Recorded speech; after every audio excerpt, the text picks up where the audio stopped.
बहुत समय पहले किसी नगर में एक साहूकार रहता था। उसके 7 बेटे और एक प्यारी बेटी थी जिसका नाम करवा था।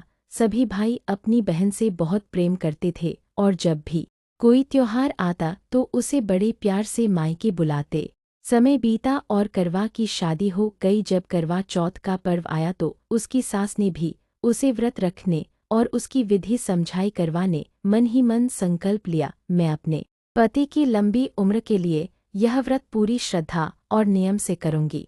व्रत वाले दिन उसने सुबह से कुछ नहीं खाया, सूर्योदय से पहले सरगी खाई और पूरे दिन पानी तक नहीं पिया। शाम होते ही पूरा परिवार छत पर चंद्रमा के निकलने का इंतजार करने लगा। रात गहराती जा रही थी। करवा को बहुत प्यास और भूख लग रही थी, परंतु वह अटल संकल्प के साथ बैठी थी, जब तक चांद नहीं दिखेगा मैं पानी की एक बूंद भी नहीं लूंगी।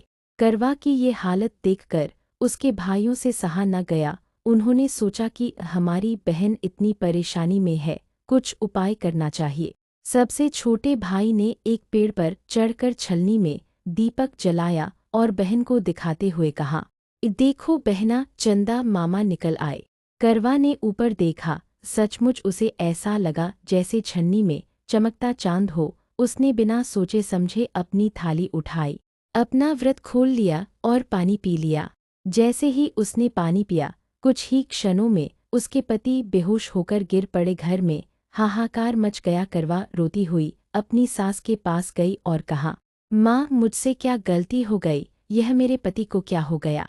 सास ने शांत स्वर में कहा, बेटी, तुमसे भूल हो गई, तुमने नकली चांद देखकर व्रत तोड़ दिया। करवा चौथ का व्रत केवल चंद्रोदय के बाद ही तोड़ा जाता है, इसी कारण तुम्हारे पति पर यह संकट आया है।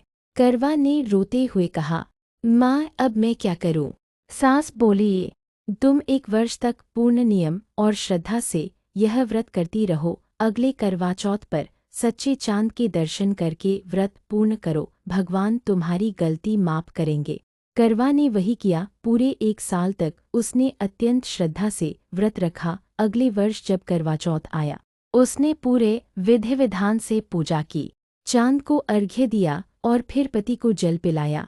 भगवान उसकी भक्ति से प्रसन्न हुए और उसके पति को पुनः जीवन मिला।